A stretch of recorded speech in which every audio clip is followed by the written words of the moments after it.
السلام عليكم ورحمة الله وبركاته. إن الحمد لله نحمده ونستعينه ونستغفره ونعوذ بالله من شرور أنفسنا ومن سيئات أعمالنا. من يهده الله فلا مضل له ومن يضلل فلا هادي له. أشهد أن لا إله إلا الله وحده لا شريك له وأشهد أن محمدا عبده ورسوله وبعد.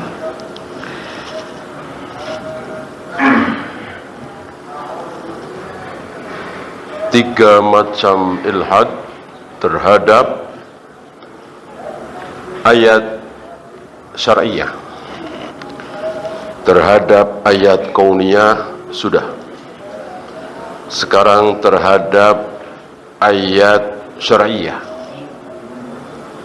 Karena ayat ada dua. Ayat yang ada dalam Al-Quran dan ayat yang ada di jagat raya alam semesta. Jadi ketika kita menyaksikan gunung, laut, bumi, langit, bintang, bulan, matahari, itu adalah ayat.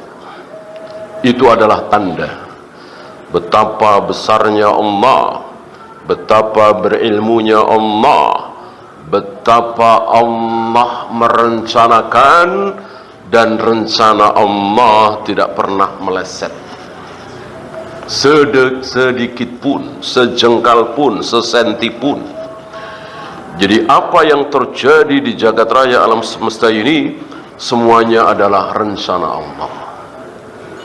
Ada yang baik, ada yang buruk.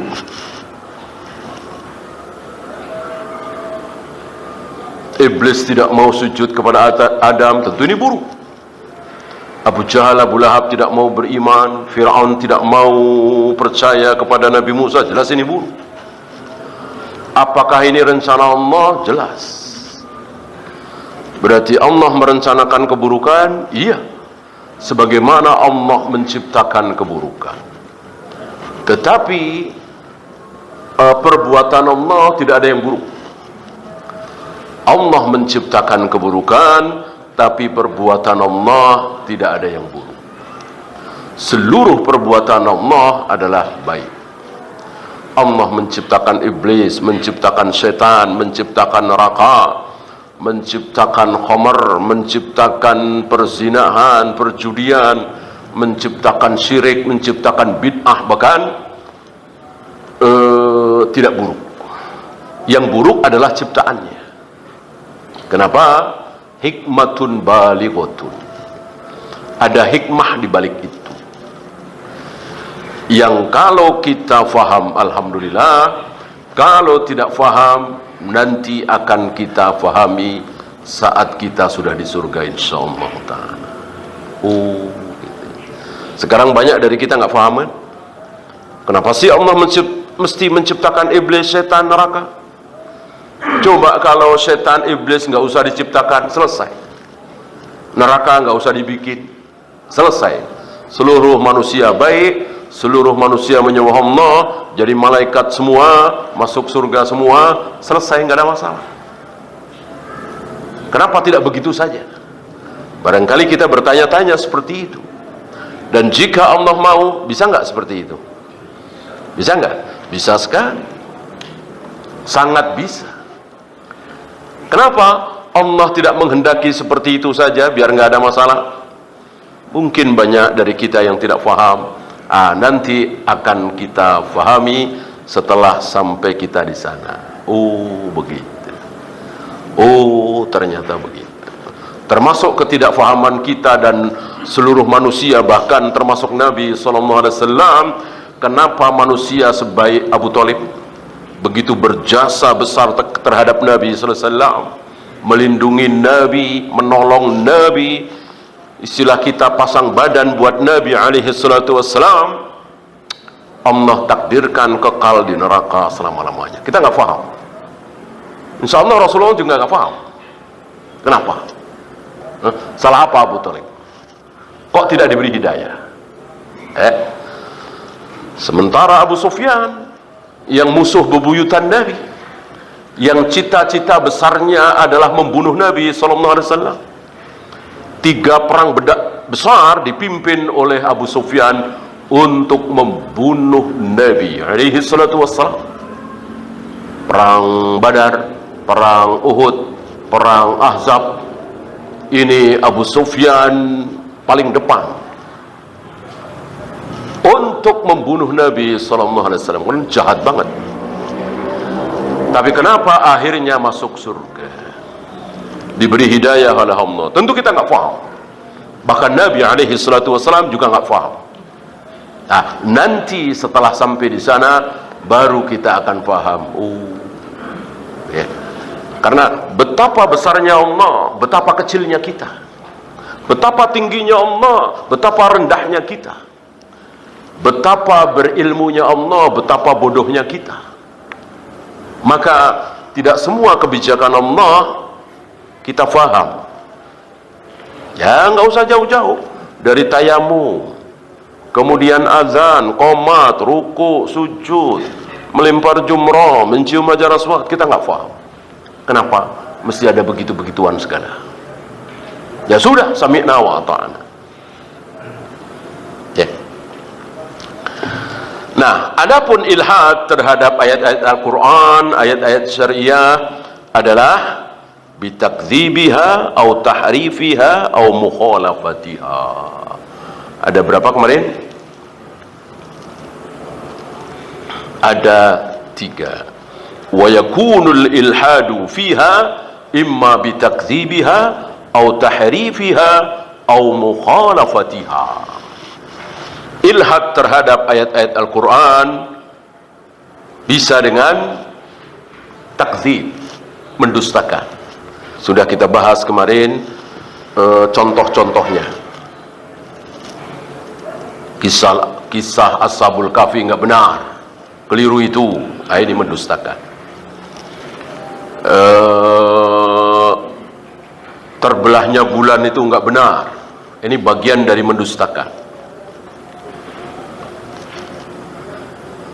Bahkan ada seorang tokoh muslim, tiga-tiganya mengatakan jika benar pernah terbelah, yang membelah adalah Nabi alaihi salatu wassalam atas izin Allah, maka tentu akan terlihat oleh seluruh manusia di muka bumi, kan begitu. Bulan kan terlihat dari Eropa, terlihat dari Amerika, terlihat dari Arab, terlihat dari mana-mana. Tentu akan menjadi berita besar dan akan tertulis dalam sejarah bahwa bulan pernah terbelah. Sebagaimana sejarah mencatat misalnya meletusnya gunung Krakatau misalnya, kemudian tsunami Aceh misalnya, akan tercatat dalam sejarah sampai ratusan bahkan ribuan tahun yang akan datang. Begitu pula ini. Kalau betul bahwa bulan itu pernah terbelah, tentu akan diperbincangkan bukan hanya oleh kaum muslimin, karena tentu terbelahnya bulan itu akan dilihat oleh semua orang yang ada di muka bumi. Tapi mana? Nggak ada catatan sejarah. Yang ada cuma Bukhari, Muslim, kitab-kitab agama, kata mereka. Ini luar biasa beraninya si tokoh ini. Iya, berita orang-orang kafir dia percaya, berita kaum muslimin berdasarkan ilmu sanad malah dia tolak.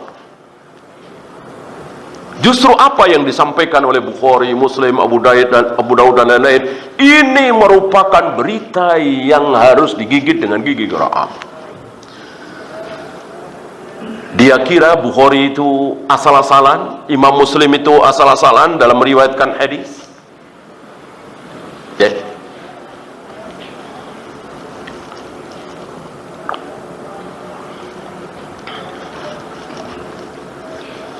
Ini salah satu penyakit kaum muslimin. Jadi kalau ada ayat, ada hadis kok bertentangan dengan akal, bertentangan dengan ilmu pengetahuan, mereka ragu. Mereka ragu. Ya. Adapun ulama tidak. Walaupun ditentang oleh jutaan manusia, bahkan mungkin seluruh manusia, kalau ini ayat, kalau ini hadis, maka sami'na wa ata'na. Inilah para ulama. Beda dengan kaum muslimin yang berpenyakit. Ini bertentangan dengan ilmu pengetahuan. Oh, ini bertentangan dengan akal sehat. Oh, ini tidak disetujui oleh mayoritas manusia. Ini penyakit. Jangan sampai penyakit ini melanda kita. Yang mengaku salaf ahlus sunnah, insya Allah akan bersih dari penyakit ini. Apapun kata Allah dan Rasulnya, sami'na wa ata'na, walaupun ditentang oleh jutaan manusia di muka bumi. Ya. Dan itu sudah dicontohkan oleh para nabi, para rasul, sahabat, tabi'in, dan seterusnya. Mereka tidak peduli. Mereka tidak peduli. Kalau itu kata Allah dan Rasulnya, gigit dengan gigi geraham.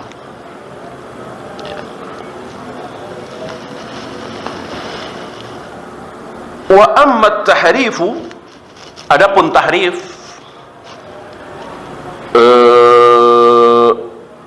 istawa ditahrif, dirubah menjadi apa kemarin? Istaula. Jelas ini tahrif. Dan inilah manhaj. Manhaj itu luar biasa, ya. Manhaj yang keliru bisa membuat ilmu seseorang hilang. Ada kisah, ada bahkan kisahnya bisa terlihat sampai hari ini, ya. Seorang ahli bahasa, dia membuat kamus. Ahli bahasa diakui oleh manusia, tapi sayang manhajnya menyimpang. Dia Asy'ariyah, Al-Juwaini, ya. Beliau membuat kamus. Beliau membuat kamus, memang beliau ahli lugha, ahli bahasa. Nah, ketika sampai huruf alif kemudian sin, ya, sampai kepada kata istawa, ai istaula. Lihat, ya, ahli bahasa. Tapi karena manhajnya rusak, ilmunya ikut rusak. Ya.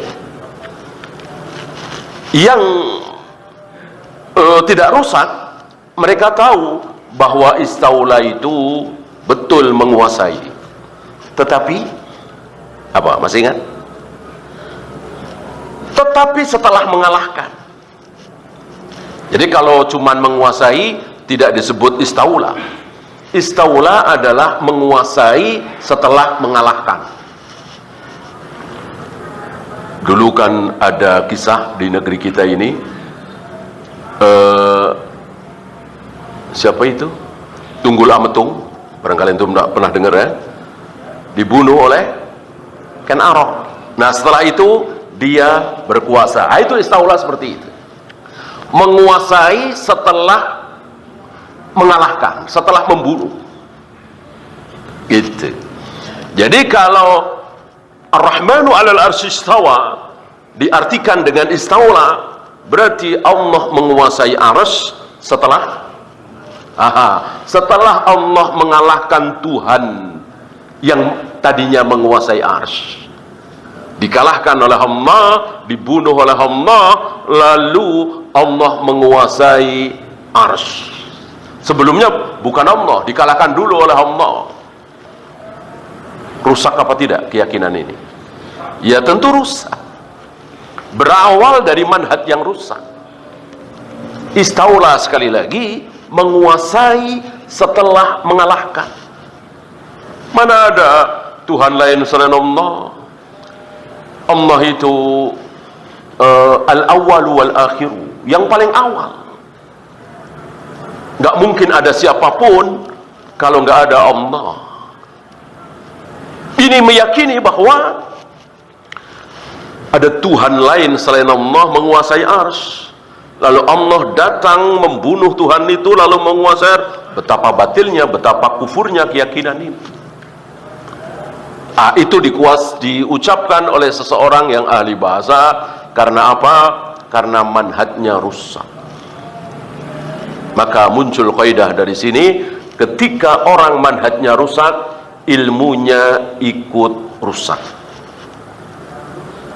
Pernah ada seorang profesor, doktor, lulusan Madinah, konon waktu itu murid kesayangan dari Syekh Al-Jazairi, tapi karena manhajnya rusak, bikin partai Hizbiyin Harakiyin. Nah, lalu khutbah di Masjid Al-Azhar sampai tiga-tiganya mengucapkan bahwa suara rakyat suara Tuhan. Jadi kalau rakyat bersuara mayoritas, itulah maunya Tuhan.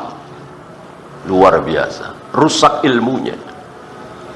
Sebodoh-bodoh seorang muslim tentu tidak akan meyakini ini. Bagaimana kalau mayoritas rakyat bersuara, maka itulah suara Tuhan? Betapa batilnya kalimat ini. Berarti Tuhan mengikuti kebanyakan orang, ya kan? Ini orang yang terkena subhat demokrasi, mabuk demokrasi, mengucapkan kalimat yang sangat batil, suara rakyat suara Tuhan, ya. Padahal Nabi saja diancam, pernah diancam oleh Allah, wa in tuti aktsara man fil ardi yudilluka an sabilillah. Muhammad, kalau engkau mengikuti kebanyakan manusia di muka bumi, maka pasti engkau akan sesat. Nabi Rasulullah Muhammad SAW terancam sesat kalau beliau sampai mengikuti kebanyakan manusia. Tiba-tiba ada kaidah bahwa sesuatu yang disetujui oleh banyak orang pasti baik, pasti benar. Dan banyak kaum muslimin yang tertipu. Banyak kaum muslimin yang ikut-ikutan kaidah ini. Seolah kalau ketua RT ini didukung oleh mayoritas warga, itu pasti benar. Kalau banyak yang nggak setuju, salah. Ya. Seolah kalau pengurus masjid itu disetujui oleh mayoritas jamaah, pasti benar. Kalau enggak. Ya. Banyak dari kita menerima ini. Gitu. Padahal berapa banyak pengurus yang tidak disukai oleh jamaah. Kenapa? Karena pengurusnya ini nggak mau tahlilan, nggak mau muludan. Jamaah mayoritas tahlilan muludan. Begitu kan? Pengurus ini anti syirik, anti bid'ah. Jamaah mayoritas syirik bid'ah.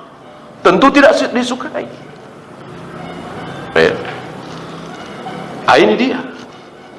Banyak dari kita terkena syubhat ini, sehingga ikut-ikutan meyakini kalau disetujui kebanyakan orang, seolah pasti benar, pasti hebat. Jelas ini syubhat.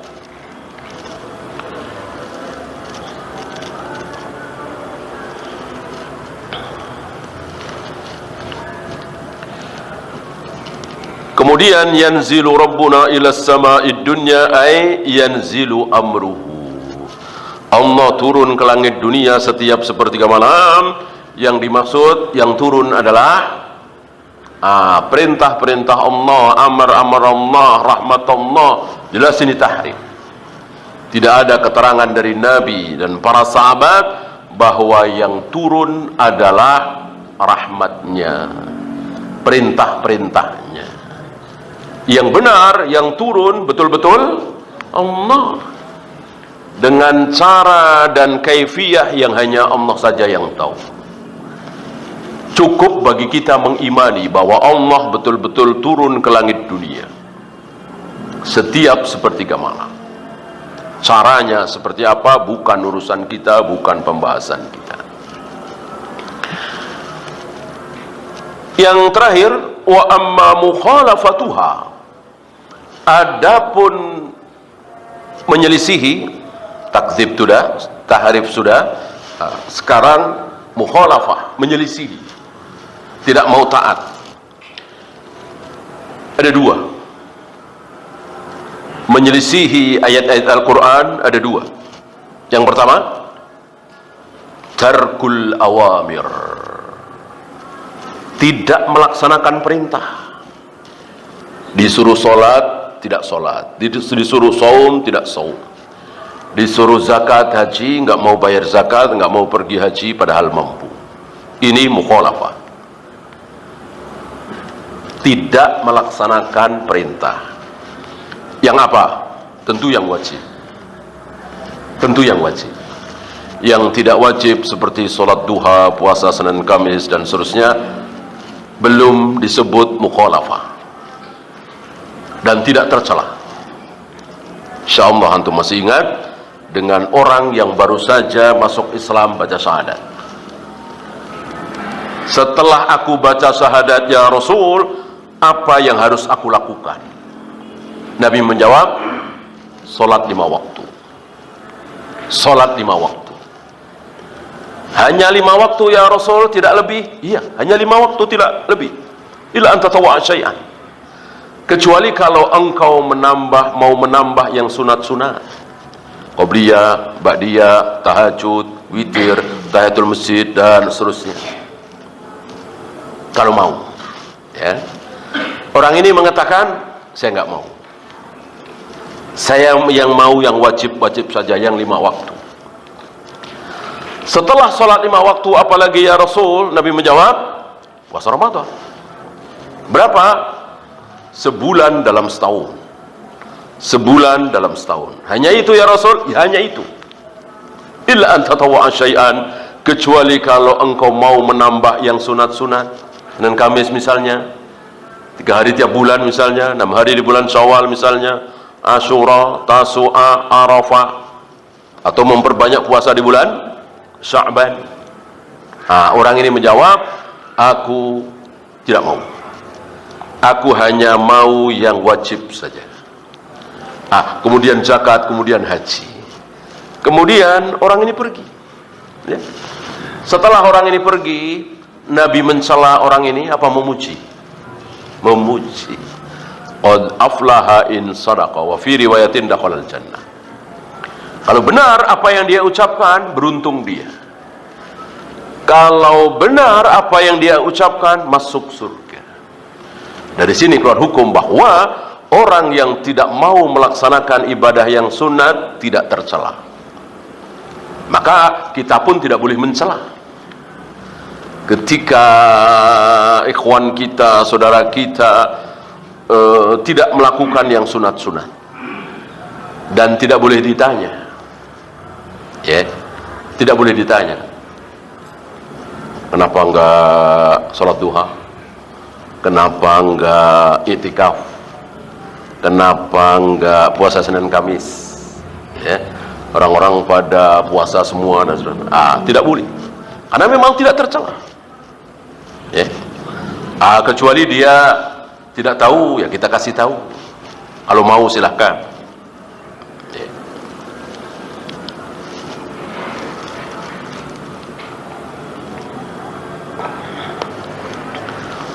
Dulu ada anak muda baru ngaji sunnah, semangat sekali. Lalu segala ibadah-ibadah sunat dilakukan, saking semangatnya. Lalu dia bertanya, bagaimana tentang ahlu sunnah? Entah yang menerangkan keliru apa dia yang salah faham gitu ya. Di pikiran dia yang namanya ahlu sunnah itu yang melakukan hal yang sunnah-sunnah. Yang namanya ahlu sunnah itu ya tidak tertinggal puasa Senin Kamis, syukur-syukur puasa Daud, sholat duha dan seterusnya. Ahlu sunnah. Saya katakan tidak. Tidak, ya.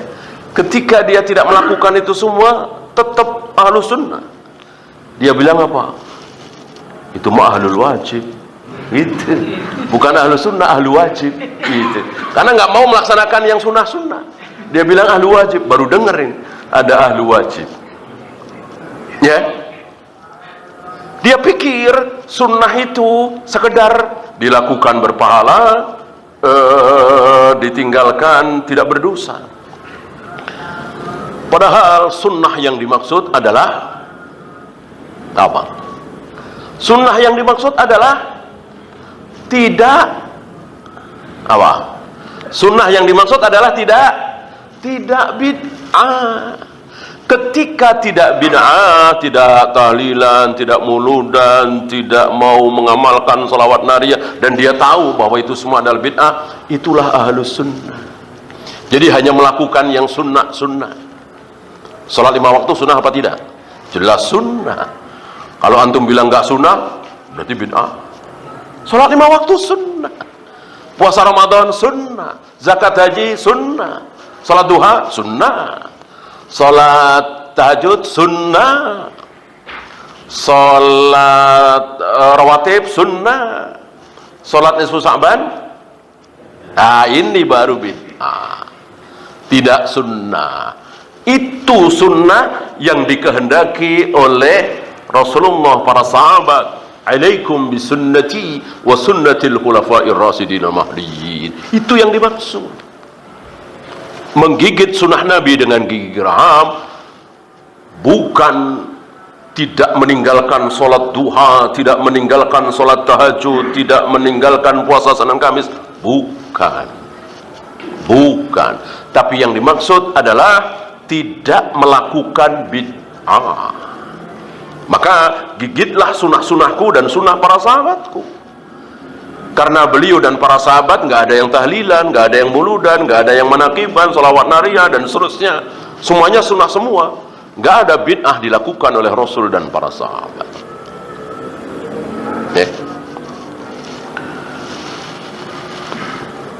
Itu yang pertama. Tarkul awamir. Tidak mau melaksanakan perintah. Yang kedua, fi'lun nawahi. Justru malah melakukan yang dilarang, melanggar yang dilarang. Berzina dilarang, dia lakukan. Minum khamr dilarang, dia lakukan, dan seterusnya. Tentu yang haram. Kalau yang tadi yang wajib, yang sekarang yang haram. Karena ada larangan tapi tidak haram. Ada larangan tapi boleh dilanggar. Apa istilahnya dalam usul fikih? Makruh. Walaupun tidak banyak, tapi itu ada.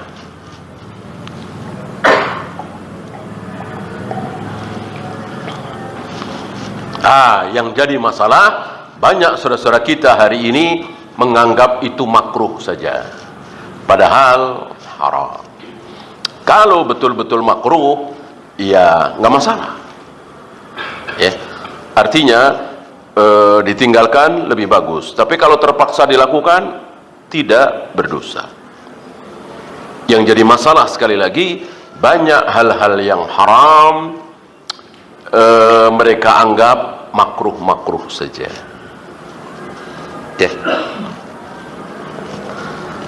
Dan sebaliknya, ada hal-hal yang wajib dianggap mustahab.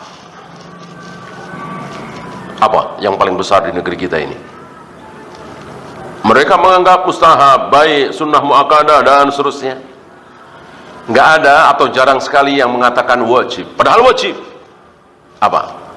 Salat berjamaah di masjid bagi laki-laki. Ya, tentu yang sehat, yang mukim, dan tidak ada masyaqqah untuk ke masjid. Yang ada masyaqqah mungkin di luar sakit, ya, mungkin di luar hujan juga. Kalau hujan kan disebut. Apa yang tidak disebut oleh Nabi tapi menjadi masyaqqah seperti hujan? Jalanan terlalu licin misalnya, banyak binatang buas misalnya, gempa, habis gempa misalnya. Banyak yang Nabi tidak sebutkan. Macet total misalnya, tidak bisa keluar dari jalan tol. Zaman Nabi tentu belum ada ini. Apakah itu termasuk masyaqqah sehingga boleh meninggalkan sholat berjamaah? Al-jawab, iya.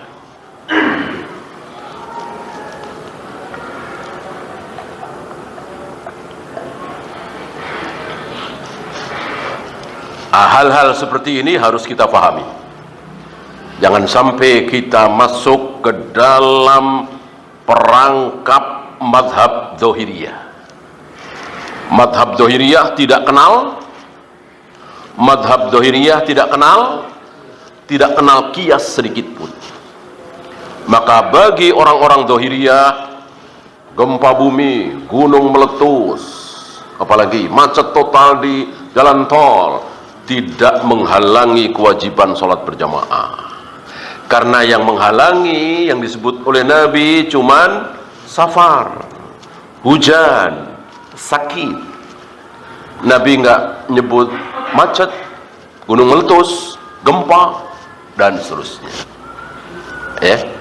Oleh karena itu Syekh Salim bin Eid Al-Hilali memuji-muji fikihnya Ibnu Hazm.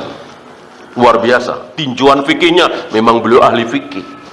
Tapi sayang, fikih yang luas itu disempitkan oleh beliau sendiri. Pandangan beliau yang sangat luas itu disempitkan oleh beliau sendiri dengan menolak kaidah qiyas. Sayangnya di situ. Padahal qiyas itu ada. Untuk di luar apa? Qiyas itu ada dan harus. Untuk di luar akidah, di luar tauhid, di luar sifat-sifat Allah, bagian dari akidah ya. Pembahasan tentang surga, neraka, mizan, sirat, haud, nggak boleh ada qiyas. Akidah, tauhid. Satu lagi, ibadah mahdoh. Ibadah mahdoh, rukuknya, sujudnya, melempar jumrahnya, tawafnya, sa'inya, begitu. Bukan sa'i kemudian boleh berjalan, boleh pakai kursi roda, ya, bukan itunya, tapi sa'inya. Kalau itu kan berjalannya.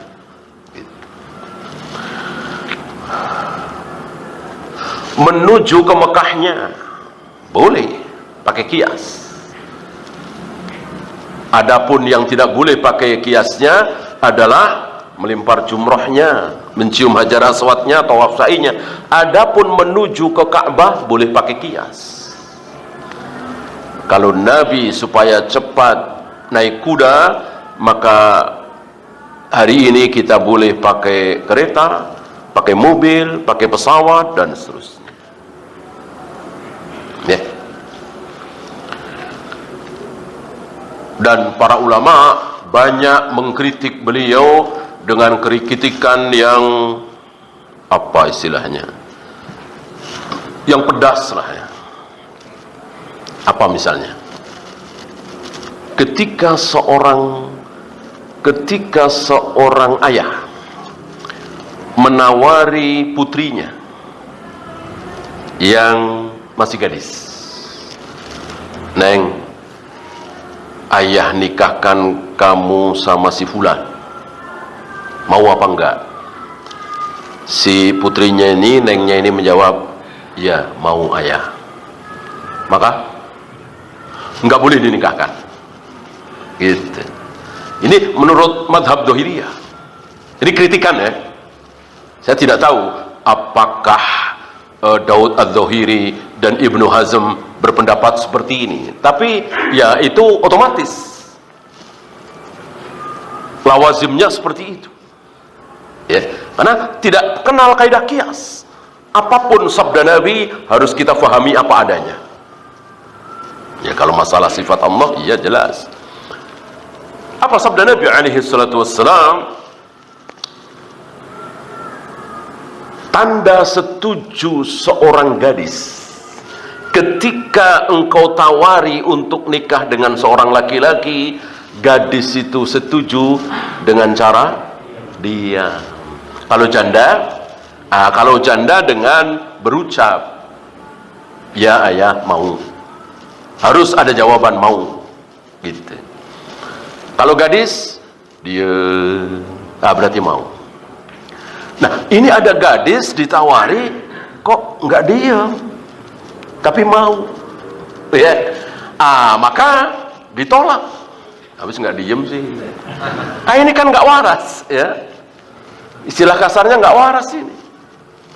Ini kias apa? Mafhum? Mafhum mukhalafah. Mafhum muwafaqah, ya. Mafhum muwafaqah. Artinya diem saja harus disimpulkan mau, apalagi bilang mau, ya lebih mau lagi, kan begitu. Ini pemahaman yang sederhana, yang waras. Tidak perlu IQ tinggi untuk memahami seperti ini, ya kan? Ketika seorang gadis diam saja saat ditawari oleh ayahnya nikah dengan si fulan, berarti harus disimpulkan mau, apalagi dia bilang mau, ya. Nah, para imam menyatakan bahwa orang-orang madhab Dhahiriyah karena nggak kenal kias, ya berarti nggak dinikahkan, ya. Mungkin pendapat Ibnu Hazm seperti itu. Tentu pendapat yang keliru dan rusak.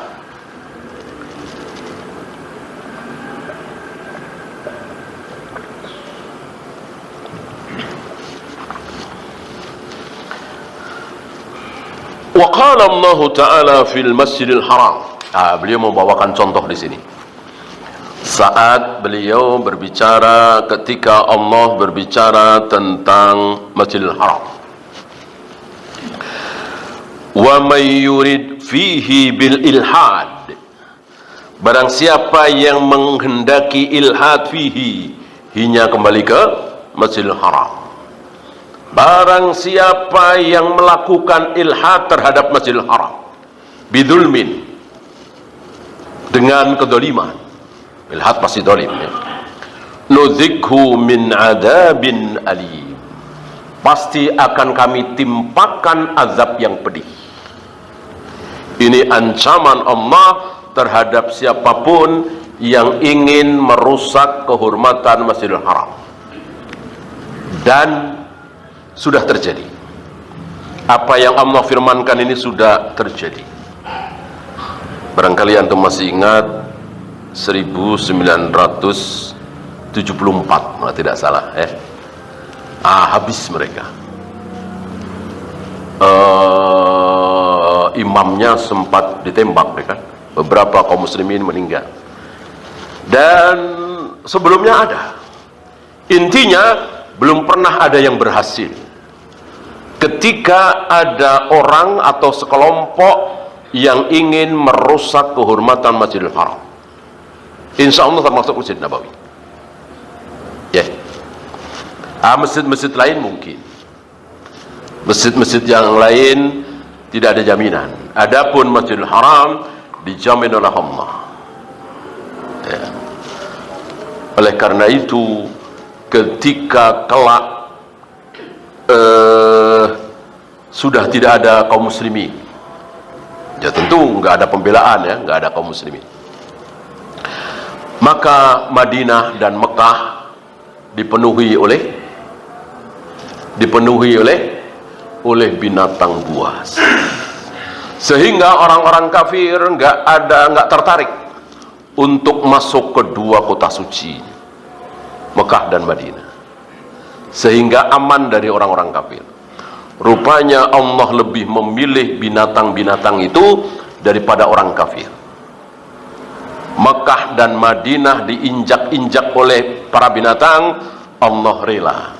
Tapi kalau diinjak-injak oleh orang kafir, Allah tidak rela. Maka apa yang disabdakan oleh Nabi alaihi salatu wassalam bukan sekedar perintah, tetapi nubuat, gitu. apa yang disabdakan oleh Nabi tentang Mekah dan Madinah bukan sekedar perintah kepada seluruh penguasa muslim untuk menjaga Mekah dan Madinah, tetapi otomatis itu sebuah nubuat, sebuah ramalan yang pasti terjadi, bahwa Mekah dan Madinah tidak mungkin dikuasai oleh orang-orang kafir. Salah satunya la hijrata ba'dal fathi, tidak ada hijrah lagi setelah futuh Mekah. Sabda Nabi ini mengandung arti bahwa Mekah sampai hari kiamat akan tetap menjadi negeri Islam, tidak mungkin dikuasai oleh orang-orang kafir. Adapun selain Mekah dan Madinah tidak ada jaminan. Wallahu ya, silakan adzan dulu. Sallallahu ala Muhammadin sallallahu alaihi wasallam wa akhiru da'wana alhamdulillahi rabbil alamin.